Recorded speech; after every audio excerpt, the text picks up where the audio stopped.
Hey, good afternoon. Welcome to another episode of That's My Opinion. Hey, today we're going to talk about some political goings on here in Troy and the election upcoming on Tuesday. First off, I guess folks in Ward 3 may know by now that they lost their alderman, Kay Dykemper. She's decided to retire. So that position's open. Get a hold of the other Ward 3 alderman, Rachel Dunard, and she can get your name in a hat if you're interested. Or you can contact City Hall and let them know you're interested. Send them an email, whatever, because it's a process. I mean,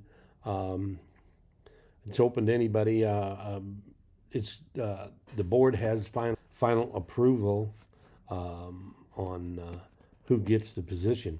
It's not, I know the mayor has told some people that he'd already made his pick. Well, that's not the way it works. I mean, he might have somebody that he has decided he wants to present to the board, but the board doesn't have to accept it. So it's open, and it should be open to everybody. Everybody should have an opportunity to interview or try out for that position. So if you're interested in becoming an alderman to fulfill an unfinished term, get a hold of one of the aldermen and they can head you in the right direction. But anyway, on to the main thing here today is the election that's upcoming on Tuesday. We've got a lot of amendments, a lot of people to vote for. One of the amendments we've got amendment number 2 would legalize sports betting in Missouri for people 21 or older, and it would impose a 10% wager fee, wager tax, I guess you should call it, that would fund regulations of sports wagering. Amendment 3, the big kahuna there, the thing that's causing the most controversy, I think, for this election is Amendment 3, the abortion amendment. I think this is a poorly worded amendment. I think that was probably worded in the way that it is to confuse people. I say it ain't so, but that's how politics works. I voted no on the amendment. I feel that a mother should have the right to have an abortion if her life's in danger, if the baby dies in the womb. It's one of those ectopic pregnancies, or the case of rape or incest. Any other reason for an abortion is, really not valid. I mean, you got so many people out there that use abortion as birth control. Well, birth control should take place before the activity. I can't think of any other reason for an abortion other than I think it should be a medical procedure and not something to prevent an unwanted pregnancy. You should be better prepared if you're going to do that. Anyway, the next thing is Amendment 5 would allow a gambling boat to operate on the Osage River between Jefferson City and the Lake of the Ozarks. I don't see any plus for the state for that, really. We've already got 13 gambling boats. 14, all it's going to do is can make more congestion in an area that's already congested, and I don't see no positive for the state. Might be for the gambling people, but not for the state. You've got Amendment 6.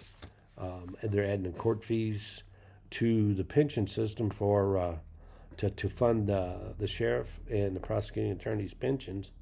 The fees are limited by the state to $3 for sheriff and sheriff's funds and $4 for the prosecuting attorney's funds.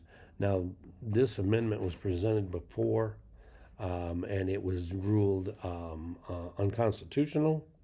So they went and rewrote the amendment, and now they're going to try it again. So anyway, we got ranked choice voting is amendment number 7. Ranked choice voting is a bad deal. It's not fair.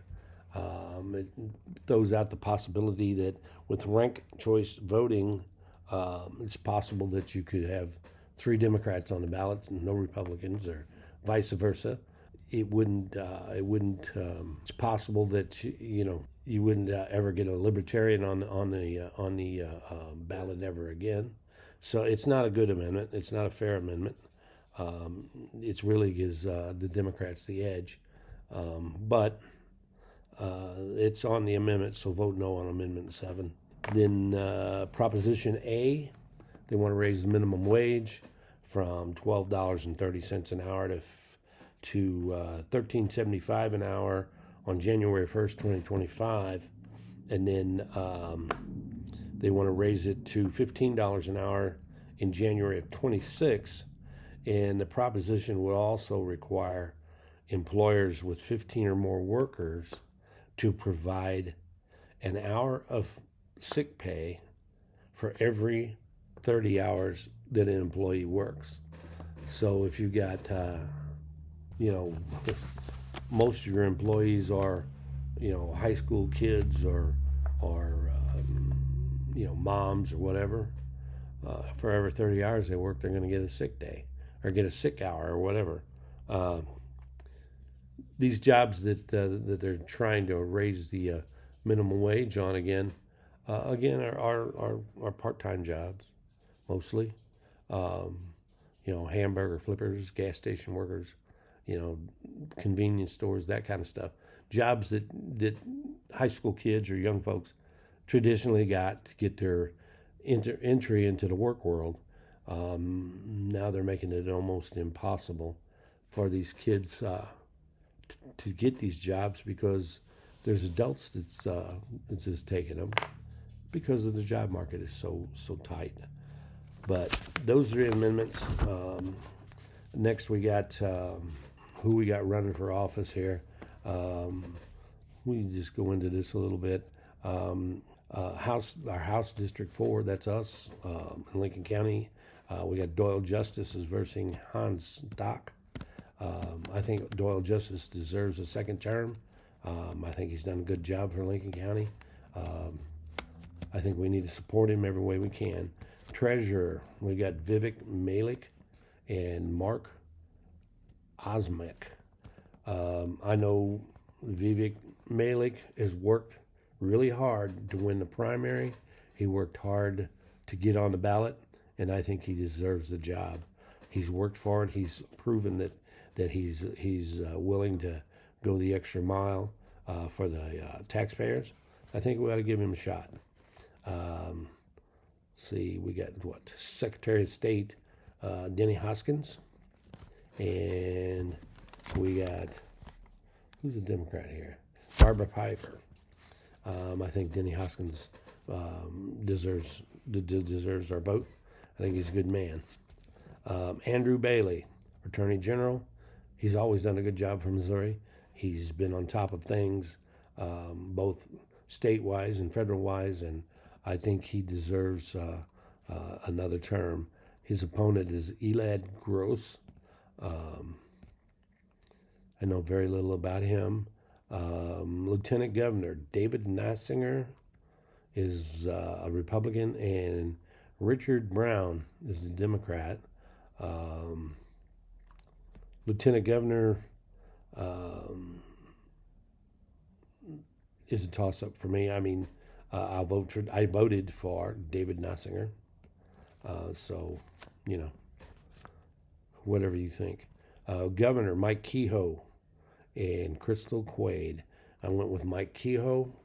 He's got some business knowledge. He's knows how a corporate structure works. He knows how to run a business, and that's what we need right now because we are in a business. We are the country and the state should be run like a business instead of all the freewheeling spending that they do. They need to get it under control and work under a proper budget. So Mike Kehoe's the man. Sam Graves is running against Pam May. I voted for Aunt May. She's a Democrat. Sam Graves has been. I've tried to contact him a couple times. He's non-responsive. The one time he did contact me, he just sent me a form letter. Yeah, I have never seen him around down here. Maybe he slipped into town and I didn't see him, but I don't think he even realizes that we exist. So a lot of it's not his fault because of the area that he's responsible for is quite large. So for the senator, we've got Josh Hawley and Lucas Kuntz. I'll vote for Josh Hawley. I voted for Josh Hawley last week. Went to early voting. He got my vote. I don't trust Lucas Kuntz. I think his campaign ads were quite deceptive. I think they said a lot of things about Senator Hawley that weren't true. I can't give him my vote. I can't vote for him like that. All right, for president, we got Donald Trump and Kamala Harris. Donald Trump's a man. I believe Donald Trump is probably going to be one of the best presidents we've ever had. Kamala Harris doesn't have a clue. She's incompetent. She's inept. She failed at everything she's done so far as a vice president. You know, Biden gave her the job of border czar, and she didn't even go but one time, and she stayed for 25 minutes and left. You know, what is that all about? She's let our country get overrun by illegals. She's was asked last week, or 2 weeks ago, I guess it was, if there was anything that she would do different than what Joe Biden has done. She goes, I can't think of anything. Well, we don't need more of the same. You have to ask yourself, are you better off now or were you better off 4 years ago? Yeah, and if you're not better off now, I know that. I mean,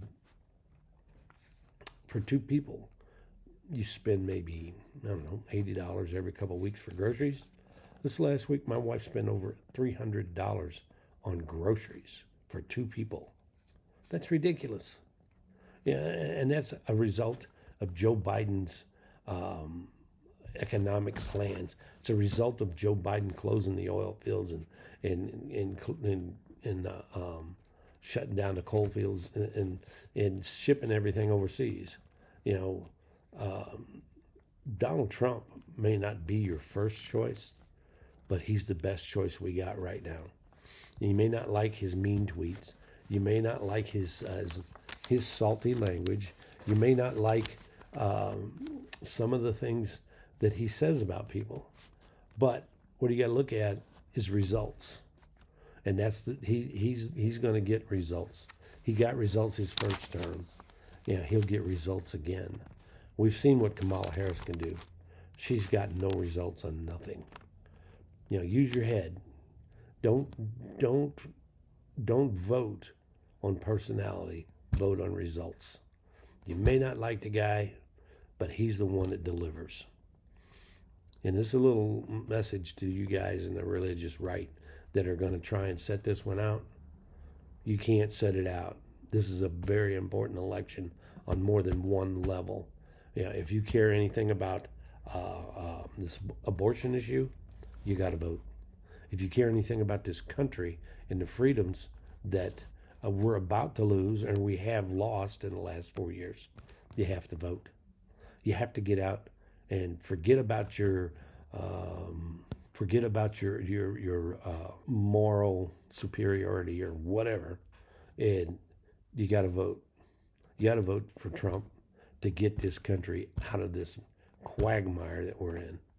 You know, don't sit at home and say, well, I just can't vote for that man because he's mean and evil. Well, he might be mean. He's not evil.